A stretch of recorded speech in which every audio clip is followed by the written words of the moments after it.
अभी जा रहे हैं हम फाइल करने, अभी फाइल किया नहीं है। और आपको भी मुबारक है कि इलेक्शन कमीशन ऑफ इंडिया ने राज्यसभा की सीटों का इलेक्शन अनाउंस किया। काफ़ी देर से इसका इंतज़ार था, काफ़ी देर से ये पोस्ट वेकेंट थी और अब ये इलेक्शन है। और आज जो हमारे लोग यहाँ से जीत के जाएंगे, जम्मू कश्मीर के हमारे 3 नेशनल कॉन्फ्रेंस के जो राज्यसभा मेंबर जाएंगे, ये जो जम्मू कश्मीर की बात रखेंगे। और सबसे बड़ी बात कि आज बच्चा जम्मू कश्मीर का बेरोजगार है, जिस पे कभी बीजेपी ने ना 11 साल पहले बात की ना आज कर रही है। वो सिर्फ नेशनल कॉन्फ्रेंस के मैनिफेस्टो को डिस्कस करती है, लेकिन मुद्दों की बात बीजेपी ना उस समय करती थी, ना 11 साल की है, ना अभी भी कर रही है। लेकिन नेशनल कॉन्फ्रेंस वो है जो उस समय भी मुद्दों की बात करती थी, आज भी मुद्दों की बात कर रही है। और सबसे बड़ा जो आज जम्मू कश्मीर नेशनल कॉन्फ्रेंस जो बात करती है, वो बच्चे की जुबान पे है कि जम्मू कश्मीर का खोया हुआ दर्जा स्टेट का वो हमें वापस मिले। ये यूटी हमें बर्दाश्त नहीं।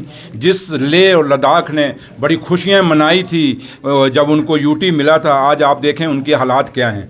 उनमें कितना गुस्सा है, उनमें कितना ये है कि हमारी जो डिमांड है वो पूरी नहीं हो रही। वो अपने आप को ठगा हुआ और धोखा अपने साथ धोखा महसूस कर रहे हैं। और जो खुद यूटी मांग रहे थे, अगर वो दुखी हैं, तो जिन्होंने कभी यूटी मांगा ही नहीं, जो डिमांड ही नहीं की जम्मू कश्मीर ने, तो वो कितनी परेशान और दुखी होगी। और इसलिए मुद्दे बहुत हैं और इन मुद्दों में बात रखने के लिए डेली वेजरों का बहुत बड़ा मुद्दा है जो रेगुलाइज करने हैं। और ये रेगुलाइज आज नहीं, 11 साल जो बीजेपी के जो लीडर जो आज बातें कर रहे हैं और लोगों को गुमराह करने की कोशिश कर रहे हैं, वो अपनी नाकामयाबियों से लोगों का ध्यान हटाने के लिए वो नेशनल कॉन्फ्रेंस पे बार बार अटैक करते हैं। लेकिन उमर अब्दुल्ला सरकार इतनी मजबूत है कि हम इन लोगों का मुकाबला करेंगे। और ये 3 लोग जो आज जीत के अब जीतेंगे यहाँ से और ये राज्यसभा में जाएंगे, वो नेशनल कॉन्फ्रेंस की जम्मू कश्मीर के लोगों के स्पोक्समैन होंगे राज्यसभा के अंदर।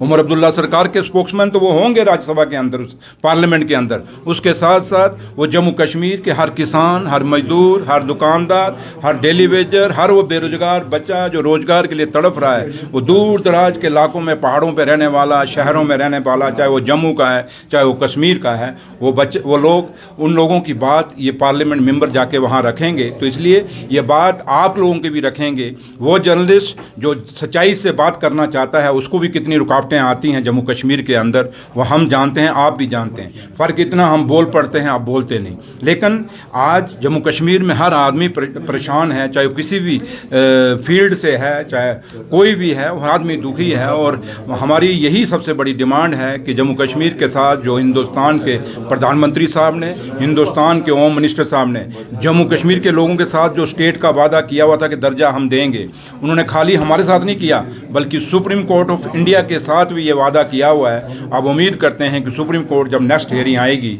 वो जम्मू वहीं से फैसला सुनाएगी, क्योंकि इलेक्शन भी हुए तो सुप्रीम कोर्ट की डायरेक्शन पे हुए। अब मुझे लगता है स्टेट भी आएगा तो सुप्रीम कोर्ट की डायरेक्शन पे आएगा, इसलिए उम्मीद करते हैं कि फैसला हमारे हक में है। जिस तरह से फैसला किया है कि वो राज्यसभा की जो चौथी सीट थी उस पर नहीं लड़ेंगे, क्योंकि नेशनल कॉन्फ्रेंस ने सेफ सीट हमारे लिए नहीं रखी। भैया ये खबरें कठपुतली की तरह चला रही है। देखिए, बीजेपी के जो लोग यहाँ बोल रहे हैं कठपुतली, तो वो खुद ही हैं बेचारे। उनको दिल्ली से जो चिट्ठी आती है सुबह, ये पढ़ना आप लोगों के सामने, वो आके आपके चिट्ठी पढ़ते हैं। वो जो लव लेटर, उनको आजकल महबा जी भी उसी में जुड़ी हुई हैं। महबा जी को सवेरे जो चिट्ठी वहाँ से दिल्ली से आती है वही यहाँ पढ़ देती हैं। और आप देखें जो एलओपी बोलता है और वही महबा जी की बोली और एलओपी की बोली सेम ही है। अब एलओपी जी का फुल फॉर्म मैंने पीछे आपको बताया था क्या है, तो बार बार कहना ठीक नहीं।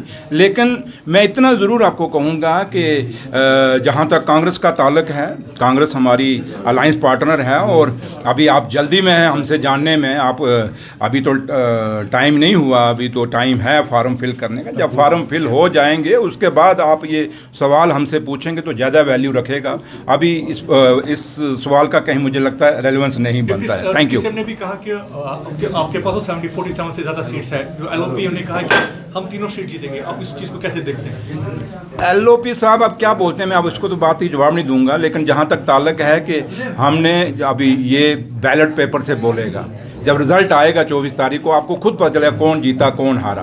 तो ये बोलते बड़ा कुछ हैं, ये तो वो हैं जो कहते थे इस बार 50 पार, तो बाद में क्या हुआ? और जो नारे मारता था 50 पार, आजकल सिटी बजा रहा है। तो इसके बाद ये ना हो वो तो सीटी बजा रहा है तो LOP साहब पता नहीं क्या बजाएंगे।